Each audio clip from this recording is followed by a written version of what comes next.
I think very interesting. If I want to translate it into a slogan, what came to my mind is that social democracy has to regain passion as opposed to economic utility. I think the conflict is not between neoliberal ideas or social democratic ideas, but we somehow lost passion on the way. And that's why people don't trust us. Our people don't trust us because they don't see that we believe in anything. We have a lot of good arguments which translate into economic utility, sometimes neoliberal, sometimes otherwise, but somehow the passion element is lost on the way. And I think that there has been many talks about the overall narrative change, and before we go into policy, I think that we have to have a clear idea of the principles of that narrative change. And I think that there are two types or two principles that we need to follow. One is a change in social goals, and another is a change in social behavior.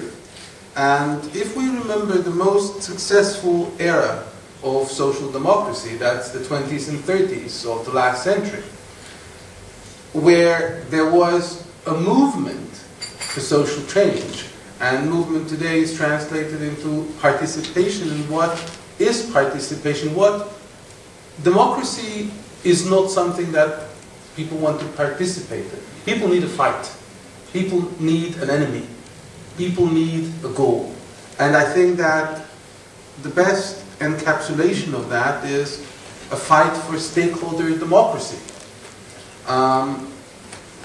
If we look at corporations today, the problem with them is not that they're global. The major problem with them is that they operate in the same way as society operated in the 16th, 17th century. It's still a feudalistic, historically or politically, the model of a corporation is enlightened absolutism.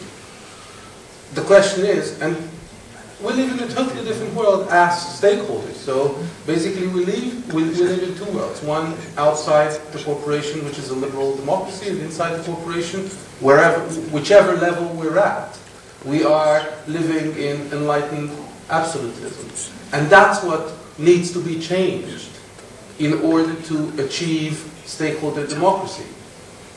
And that's something that the state can be defined as having a new role through regulation, through effective policies, and that's something that can give passion to our key constituents. If we want to have a change in the narrative about the social goals, instead of growth, we need to speak about well-being or flourishing. And then the whole policy level discourse on beyond GDP and the like becomes something that one can be passionate about. And I think if these principles are followed, then we can fulfill the promise and fill up the whole of not only the narrative but also policy.